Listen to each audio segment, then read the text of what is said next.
UMass Lowell, Hartford, you can go down the list. NJIT, I believe BC lost to. All of these bye games in the last 10 years, the Eagles have not been able to pull off a win. And it was, an embarrassing moment. On today's show, BC doesn't fall down that trap. Down 2 starters, they pull off a last-second victory, one that continues to bring excitement to Chestnut Hill. We'll get into all of that on today's Locked On BC. You are Locked On Boston College, your daily podcast on the Boston College Eagles, part of the Locked On Podcast Network, your team every day.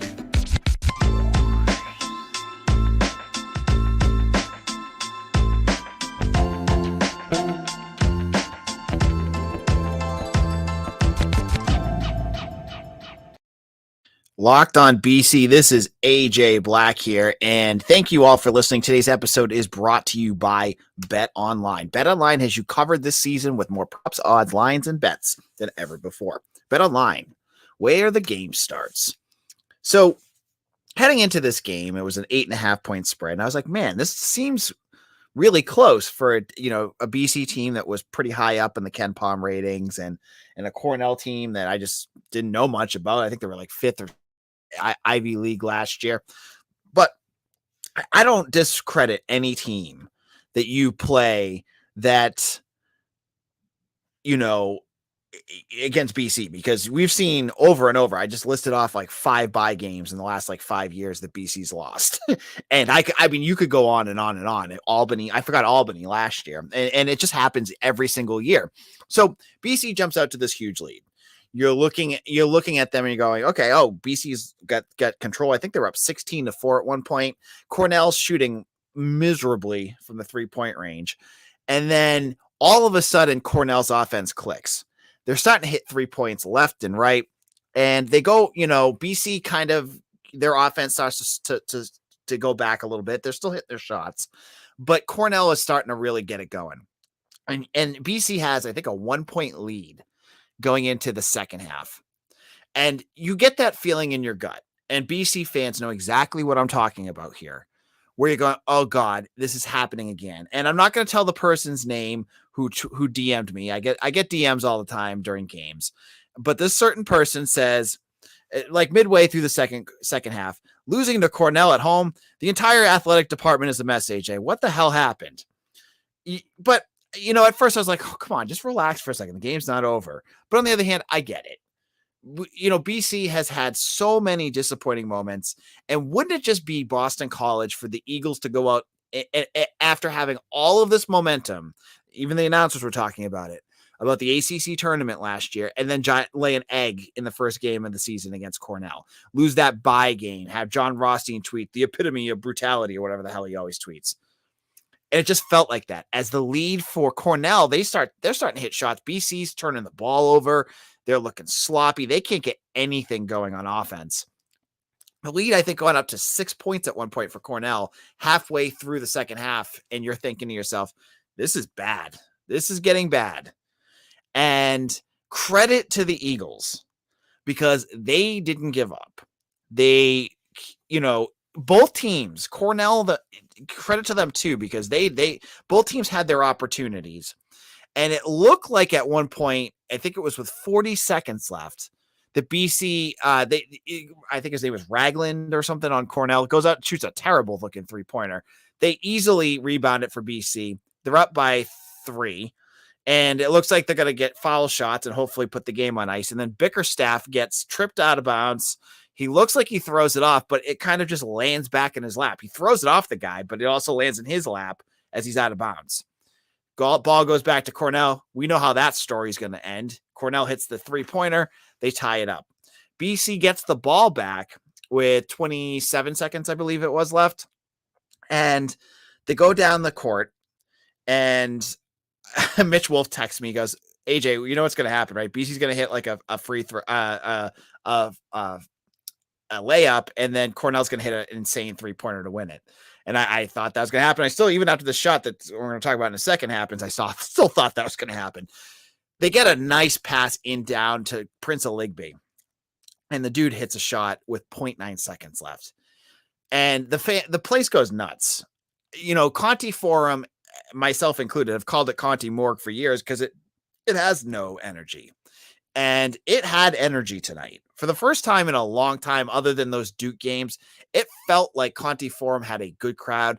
There was fans and students were all there. This was the kind of win they needed. And Aligbe hits that shot. It's 0.9 seconds left. And they're like, just don't foul, don't foul. And it was millimeters away from, I think it was Jaden Zachary jumping into a guy to hit who launched up to three that would have won it. So that was really close, but it's a win. That's all you can ask for in a game like this is you go out there and you win. You don't get the disappointing loss. You add the win and you move on and survive. And what was big about this was there's a bunch of different things. We're going to get to that in a second.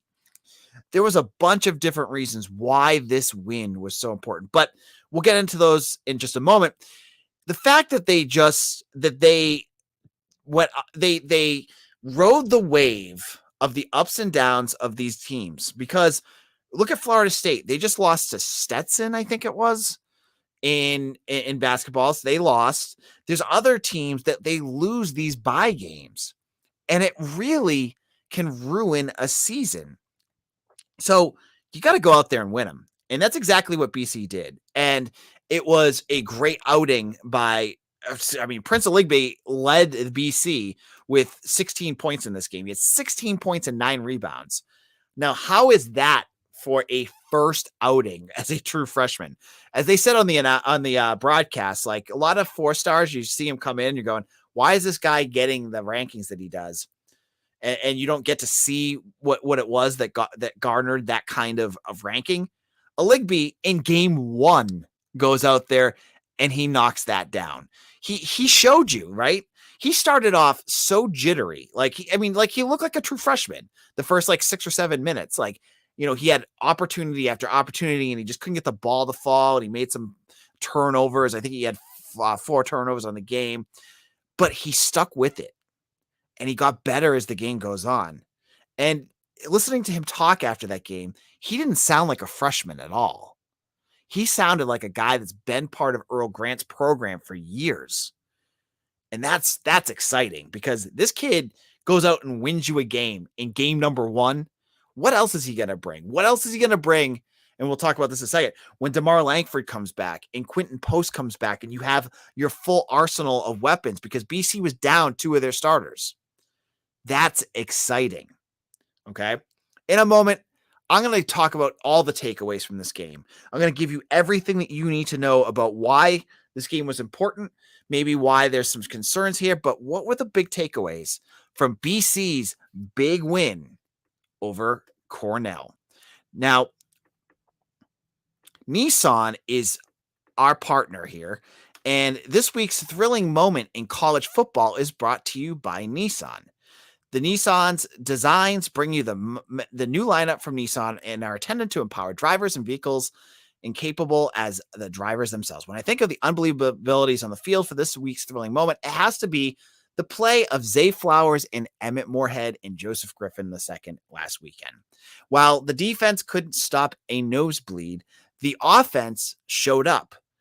Emmett Moorhead threw for 4 touchdowns in his first start with the Eagles, while Joseph Griffin and Zay 2 touchdowns apiece. Some of them were absolutely magical. Now, this segment has been inspired by the thrilling new designs featured across Nissan's new lineup of vehicles. Pursued what thrills you in the all-new Frontier, Armada, or Pathfinder today. Available at nissanusa.com. All right. AJ Black here. We're talking about the game. We're talking about the win. BC is now 1-0 with a victory over Cornell. And yeah, I already know I can hear some folks at home going, it's Cornell. Who cares? You're going to have to play the ACC. You know what? You win the games that's in front of you. And that's what BC had to do. Yeah, they didn't cover, but they didn't lose either. This wasn't that backbreaking loss that BC has had so many times. And as I talked about, Prince Aligbe looked every bit the contender and and main attraction for BC basketball for years to come in just his first game. I think that is exciting. Okay. Now, what else did we learn about this team today? First of all, TJ Bickerstaff, a guy that many folks, myself included, had really kind of written off in terms of his offensive capabilities. He was not a guy that many folks thought could do much, and he's not an outside shooter at all, and he shouldn't be. But what we saw today was he's another glue guy, and I feel like Grant has done a nice job of getting glue guys onto this team, guys that fit his mold, fit what he does, and Bickerstaff showed it today. Without DeMar Langford, without Quinton Post, the Eagles could lean on a guy like Bickerstaff, who, yeah, he's not going to be a guy that's going to put up 25 points, but he had like 10 rebounds. He had big plays back and forth. He missed an alley-oop from Mekhi Ashton Langford by like an inch. Heck of a game for this kid. It's going to be an interesting call for Earl Grant with who he goes with when the game time comes, when Quinton Post is back. Because remember, Post and Langford both missed this game with injuries, and Bickerstaff got the start. Will Grant go with the more seasoned guy? Will Aligbe be probably the first guy off the bench? It'll be interesting to see how he does that. The other revelation from this game had to be CJ Penna. CJ Penna was an afterthought. I mean, when I was writing for SI, Fan Nation, back in my BC Bulletin days, I don't even think I covered this because I didn't even know who the guy was. He looked like a guy that deserved to be out there. Now, again, it's against Cornell, but he looks like a big body that you need to make some big plays. And again, just like Aligbe, this is a guy that I thought looks like he's going to be out there. On top of that, you talk about this bench. I'm getting excited to just talk about the bench because this team is deep. There's got guys out, and Grant kind of cut his bench in the second half, which was interesting. But, I saw glimpses of a lot of these guys and said to myself, get them out there more. Devin McLaughlin, a guy that was redshirted last year, didn't play at all, goes out there and has some valuable minutes. When you get Post back, when you get DeMar Langford back, you're not going to be able to get all these guys out there. But it's reassuring to know that when the grind hits, and in college sports, especially when you have to play 30 plus games a year, you're going to get guys that are banged up, guys that are going to miss games, guys, who God knows if we get COVID again on this team, you're going to miss some of these guys. That you have guys out there. You saw DJ Hand make some plays. You saw Chaz Kelly out there. You saw how many guys, Grant. You saw Grant say this during his press conference earlier this summer or later this summer. He feels like he's got a lot of bench talent here, and that is exciting. I think that is the big takeaway from this game. And a lot of the things that we saw from last year still seem to eke out there. BC shot really poorly from 3-point range. They shot 24%. Not to be crude, but Mason Madsen didn't impress me all that much. He reminded me a lot of why am I blanking on his name from last year? The kid that transferred to Clemson. I am totally blanking on his name right now. It's 10:30 at night. Someone in the comment section can tell me. But like he shot 1 for 8. He's supposed to be your sniper. He didn't do much, but he did hit a couple big free throws at the end and had that clutch play at the end. So I thought you make the plays when you gotta have them. And I thought he did a nice job there. But 1-0, that is what you get out of this. And it looked like the fans were storming the court at the end. And if they were, all the power to them. Conti form has been dead for years. And I don't care if it's Cornell, Duke, whatever. If fans want to get excited about a game, let them get excited about a game.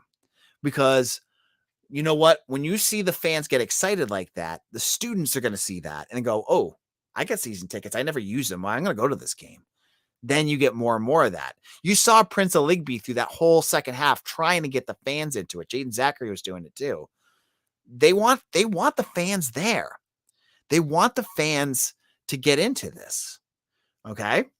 And so this win, it was important for that because if BC loses this, the season ticket holders are going to go, oh, it's the same old BC team as years in the past. They're not good. Why am I bothering? This is the same old thing. Earl Grant's overrated, blah, blah, blah. We know what they're going to say. And again, I'm not judging them. That is absolutely their right. We've been through a lot, right? With Donahue and Christian, it's been a while. But that win can build because now you're going to see more and more people going to want to go to this game. It's going to become that in thing. I remember I was there in 2006. That was BC's 2005, excuse me. 2005, I was there 2 years. In 2005 was the year that their last year in the Big East when they started 20-0. Going to BC basketball games was the in thing, and it was because they played well. BC fans like going when they're playing well, when there's a reason to go.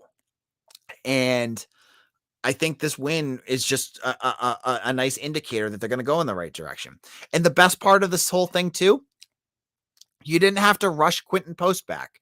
You didn't have to rush DeMar Langford back because the last thing this program needs is those guys to get hurt more because you rushed them back. That's the beauty of having depth, right? You got guys that need a couple days off. You sit them. You let them take their time. You let them, you let them kind of just get their legs underneath them, and you get ready for those ACC games or the big games that are coming up later in this, the Big Ten Challenge or Villanova or the multi-team tournament. There's a lot that you could get excited about. Now, in our final segment, I want to get into your comments. I see a lot of you out there. If you have more comments that you want to talk about for this game, hit the comment section. I will feature them up on our screen. I'm also going to talk a little bit about football and women's basketball, who also started off 1-0 on Monday. Now, let's talk about our good friends over at BetOnline. BetOnline is the place to go when you want to make your sports wager betting to get your sports betting info, stats, news, and analysis. Get the latest odds and trends for every professional and amateur league out there. From football to basketball to soccer and esports, we've got it all at betonline.net. And if you love sports podcasts, you can find those at BetOnline as well. We're always the fastest and easiest way to get your betting fix. I went over there. If you were to bet on BC, it probably wasn't going to be a good night for you, but the line was crazy, and you can get that. The best thing about BetOnline is it's always updated. So, the line dipped from 12.5 to 8.5. And of course, bettors know what the heck's going on there, and they were able to know. And if you went under that, you would have won. So head to the website today or use your mobile device to learn more. BetOnline, where the game starts. This is Locked On BC. We're wrapping up our conversation about BC's 79-77 win over the Cornell Big Red. Now, let's go over some of the comments. And first of all, thank you, Mark Valzone. I could not get Brevins Galloway's name into my head. It was just blanking right there, and you nailed it for me. So thank you. Let's go over some of the comments that you guys had. Mark again said, not pretty, but we'll take the win without two starters. Yeah, I mean, when you look at a game like this, when you need to win, you win, and that's what you got to do. Peter Caruso says, I think Prince Aligbe is going to be something special for BC. Anyone else here agree with me? If you agree with him, hit him up in the comments, because I think Peter's got a good point here. And then Mark said, I agree with you, AJ. The bench was great. What a difference. Dan Kent says, great student crowd tonight. They were loud. They were really loud. And it's a far cry from the student fans. You know, I think it's the UConn fans that always bring up that picture of that one kid standing in the super fan shirt in the audience by himself. I mean, the crowd by himself. It looked like a good crowd, and I think it's only going to get better as BC continues to improve. And then Charles says, player of the game, Bickerstaff and Prince. And Mark wants to know, who do you think player of the game goes to? I got to go with Prince in this game. Obviously, I'm going to go with the guy that hits the game-winning shot, but you could argue TJ Bickerstaff as well. And I love talking about this. I love after I got to tell you, folks, I'm talking about football and the misery of this football season for 2 months straight. Having something positive to talk about is honestly kind of refreshing.